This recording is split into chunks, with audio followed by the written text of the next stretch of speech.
Well, speaking of a way forward, last night there was a Republican presidential debate. It was a primary debate. This was our second. This time there were 7 candidates, one less than last time. Asa Hutchinson from Arkansas, former Arkansas governor. I think he was voted off the island, but he didn't make the cut. Last night, though, there were some good things said. I don't know how many people were watching. Wasn't a huge crowd.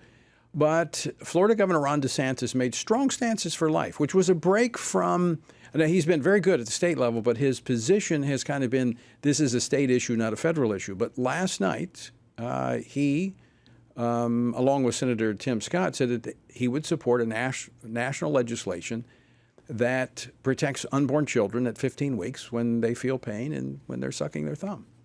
And also, we saw candidates rejecting the narrative that blames pro-life advocates for the GOP midterm election defeats and called for conservatives to go on the offense on the life issue, letting the American people see who's extreme on this.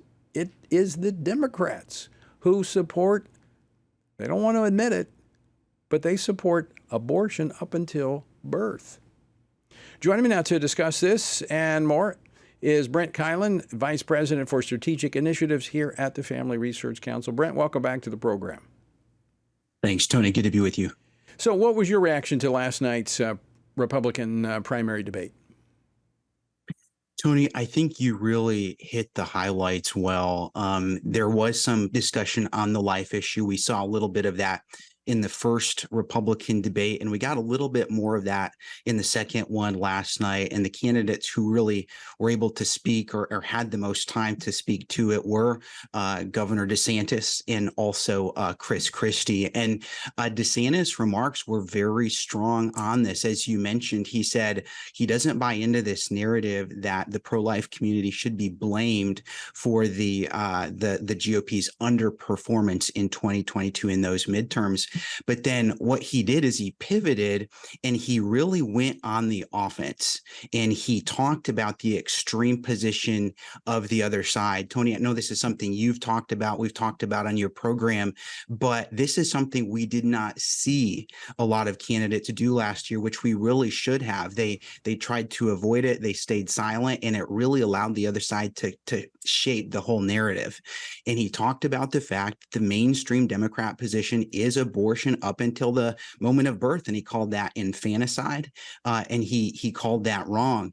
And then, as you mentioned, also kind of the big development there is he had a little exchange there with Tim Scott, who has Senator Scott has been a supporter of that 15-week bill for a while, and he said he too would support that at the federal level, which was kind of a big breakthrough there on the debate stage last night.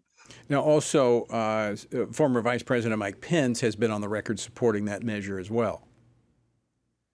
That's right. That's right. And so support for that really does seem to be growing. You have Vice President Pence, who has been clear on that from day one, since he announced for the presidency. You have Senator Scott, who said he would support it shortly after he announced he was going to run. Now you have Governor DeSantis also joining that group. So there's a lot of momentum there. You do have a couple candidates, even Chris Christie last night was saying he feels like this is a states' rights issue still, but the candidates saying that, many of them really aren't doing that well in the polls right now. Now, again, I need to make this very clear for our viewers and listeners that when we talk about this pain bill, this 15-week bill at the national level, that does not supplant what states have done, whether it be like Oklahoma at conception or Kentucky or Ohio, or almost 20 states that have greater restrictions like heartbeat, like Florida. So that does not supplant it. It just says at the national level, you either have to be stronger than that, or that will be the threshold. Unlike the Democrats that have the Women's Health Protection Act that they've introduced, which what the vice president says this will codify Roe. What it actually does is eliminate all pro-life laws at the state level. So it is a uniform abortion till birth policy for the entire nation. That's what's being pushed by the Democratic Party. Tony, that's exactly right. We see some in the GOP pushing for this to be a states issue, leave it to the states. nobody on the Democrat side is pushing for that as the alternative. Just like you said, their alternative really is abortion up till the moment of birth at taxpayer expense. And Governor DeSantis called this out last night. He used the word infanticide. I know that sounds kind of extreme to be using that, but we have legislation on that as well. There was federal legislation that would protect unborn babies after they survive a failed abortion. Democrats stopped that at the federal level. And so that really is the contrast. And that's where the media is being disingenuous, if not just flat out lying, because they won't hold the Democratic Party to that, but that is their position. There it is. If a child survives an abortion, the Democratic Party does not want to give that baby medical help and aid. So they want that baby to die. That is infanticide.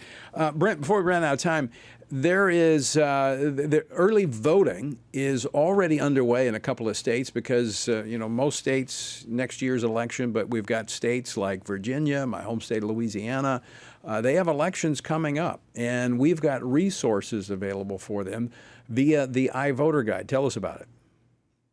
We do, Tony. We have several resources for you. I would encourage people to visit our website at FRCaction.org. The key resource there is that voter guide, and these cover, it depends on the state exactly how far down the ballot it will go, but in states like Virginia and Louisiana, these are covering the statewide races. These are covering the state Senate races, the state House races, some school board races, things like that. So you can find that there. Also, depending on when your voter registration deadlines are in your state, there's voter registration information there you can use or you can circulate to those at your church or your community. And some other resources are party platform comparisons are there as well to use, educate people where the parties are at on the major issues, and some other resources like that. All right. Brent Keilen, always great to see you. Thanks so much for stopping by today. Thanks, Tony. Appreciate it.